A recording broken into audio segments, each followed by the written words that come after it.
Top quality और consistent performance के लिए सिर्फ सिल्वर पंप नाम याद रखना।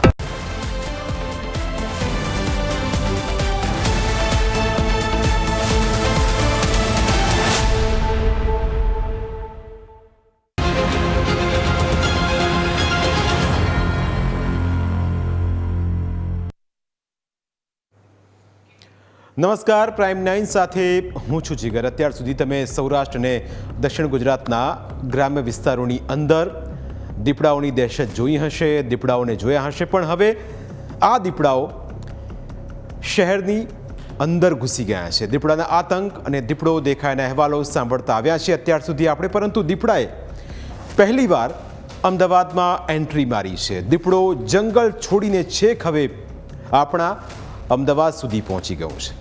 અમદાવાદના પોશ વિસ્તાર કહેવાતા ઘુમામાં દીપડો જોવા મળતા જ વન વિભાગની ટીમ દોડતી થઈ ગઈ। દીપડાને પાંજરે પૂરવાના પ્રયત્નો શરૂ કર્યા, પરંતુ દીપડો છેક આપણા અમદાવાદ સુધી કેવી રીતે પહોંચ્યો તે સવાલ તમને પણ છે અને અમને પણ છે।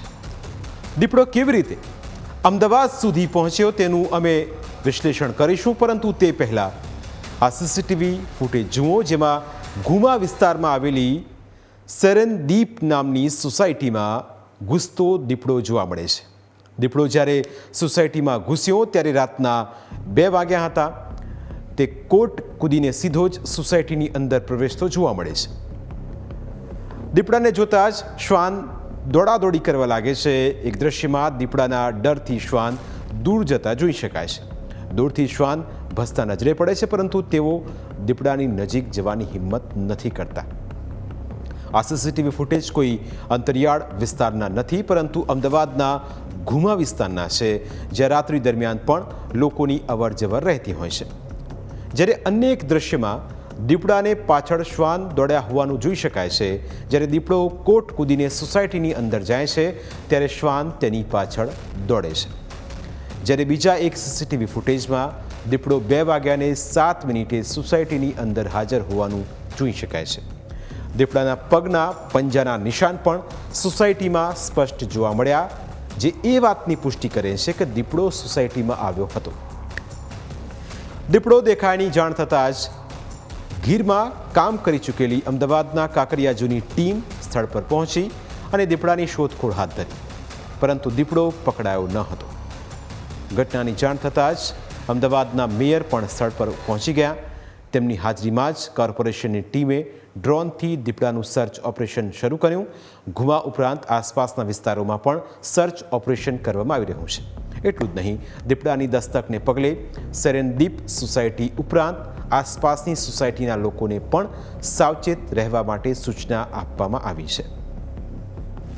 એના જે પરમેક્સ છે એ જોતાં એવું જણાય છે કે એ દૂર જતો રહ્યો હોય, પરંતુ લોકોને આજુબાજુના રહેણાંક વિસ્તારના જે લોકો છે એમને એવી વિનંતી છે કે સંધ્યાકાળે ખાસ કરીને તેઓના બાળકોને બહુ અવાવરી જગ્યાએ ના મોકલે અને નજર સામે રાખે અને જે સોસાયટીના આંગણા સુધી જ સીમિત રાખે અને કોઈને ભયમાં આની અંદર રહેવાની જરૂર નથી, કેમ કે મનુષ્ય એ દીપડાના કુદરતી ખોરાક નથી, એટલા માટે આપણે કોઈ પણ પ્રકારનો ભયમાં રહેવાની જરૂર નથી। પરંતુ જો ક્યાંય દીપડાને તમે સ્પોટ કરો તો તરત જ વન વિભાગની જે હેલ્પલાઇન નંબર છે એના ઉપર સંપર્ક કરી શકાશે।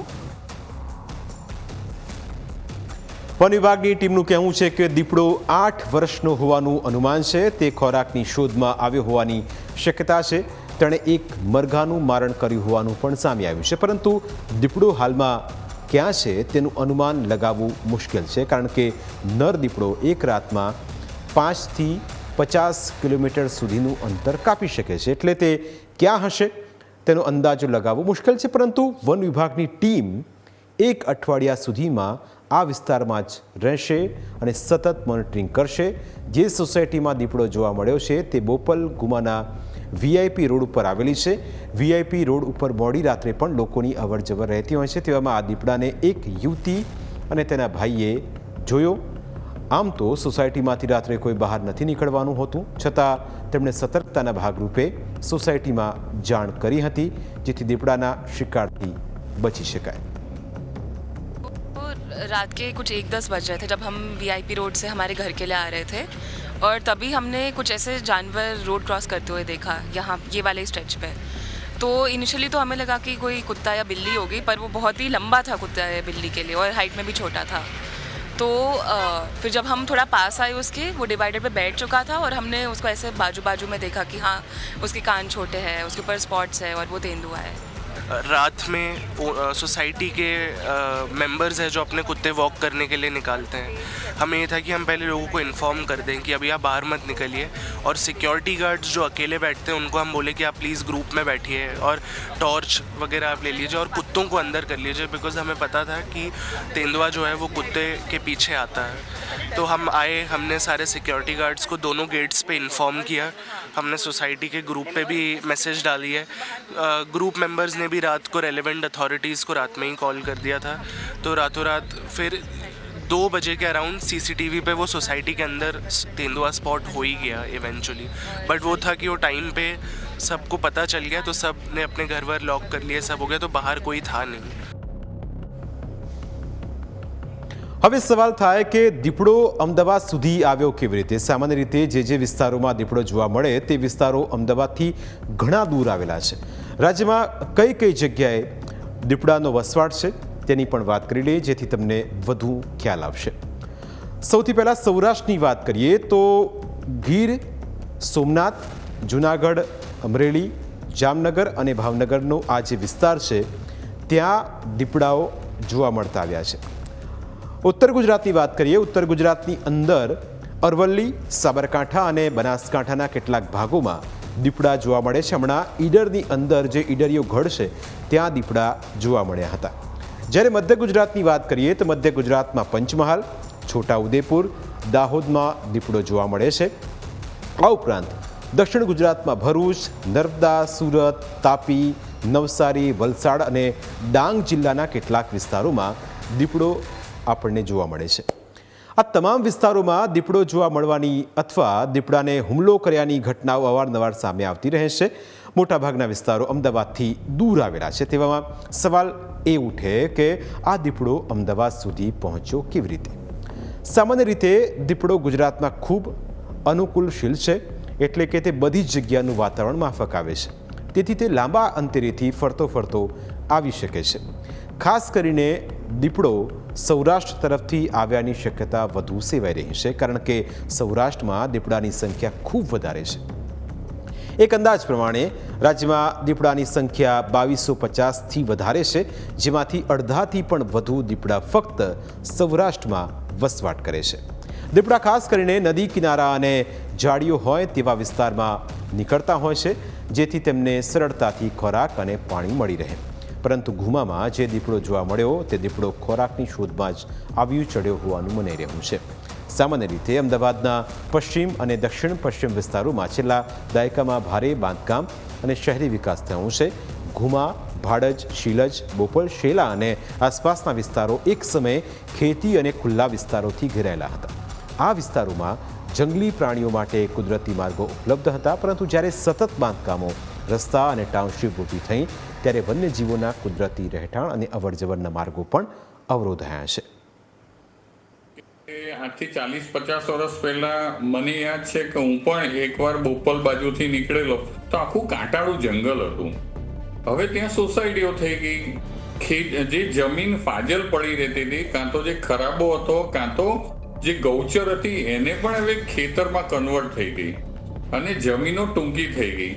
તો શું તે માણસની અવર જવર હવે વધી ગઈ, પણ દીપડાની સંખ્યા પણ વધી, માણસની સંખ્યા પણ વધી. તો આના લીધે એક સાયલેન્ટ ઘર્ષણ શરૂ થયું. દીપડા જેવા પ્રાણીઓ ખોરાક અને સુરક્ષિત આશ્રયની શોધમાં માનવ વસાહતો તરફ આવવા મજબૂર બન્યા છે, પરંતુ દીપડો અમદાવાદમાં પહેલી વખત નથી આવ્યો. આ પહેલાં વર્ષ 2021માં સનાથલ વિસ્તારમાં દીપડો જોવા મળ્યો હતો અને 20 વર્ષ પહેલાં ચંડોળામાં દીપડો જોવા મળ્યો હોવાની પણ વાત છે, જ્યાં તેણે કેટલાક લોકોને ઈજા પણ પહોંચાડી હતી. 20 વર્ષ પહેલાં અમદાવાદમાં દીપડો જોવા મળ્યો હોવાની વાત અમદાવાદ શહેરના મેયર હિતેશ બારોટે પણ કરી હતી. કોર્પોરેશનની સજાગતાના કારણે જ આપણે અત્યારે સુધી પહોંચ્યા છીએ. રાત્રે 2:45 વાગે ફોન આવે અને કોર્પોરેશનની ટીમ હાજર હોય આપ આ જ કહી શકાય કે જો કોર્પોરેશનની ટીમ સ્થળ ઉપર અને સોસાયટીના ચેરમેન સેક્રેટરીને પૂછો કે કેટલા વાગે આવી ગઈ છે. આ કોર્પોરેશનની સજાગતા છે અને સોસાયટીના ચેરમેનશ્રી અને એક નાનકડી દીકરીએ આ જોયા પછી અને એના સીસીટીવી ફૂટેજ તપાસતા અમારા અધિકારીગણ અને વન વિભાગના અધિકારીઓ અહીંયા હાજર છે. ક્યારે દેખાયો હતો અમદાવાદ શહેરમાં છેલ્લે 20 વર્ષ પહેલાં કદાચ એવું કહેવાય છે કે ચંડોળાની અંદર 3-4 લોકોને ઇન્જર્ડ કર્યા હતા અને ત્યારે પણ આવી રીતે શૂટ કરવામાં આવ્યો હતો.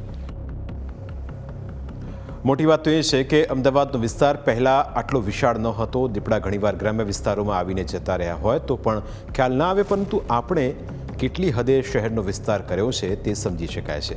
આશા રાખીએ કે જે દીપડો દેખાયો હતો તે જલ્દી મળી જાય, જેથી લોકોમાં જે ડર ફેલાયો છે તે પણ દૂર થાય. પ્રાઇમ 9માં સમય થયો છે બ્રેકનું. બ્રેક બાદ અન્ય મુદ્દા વિશે વાત.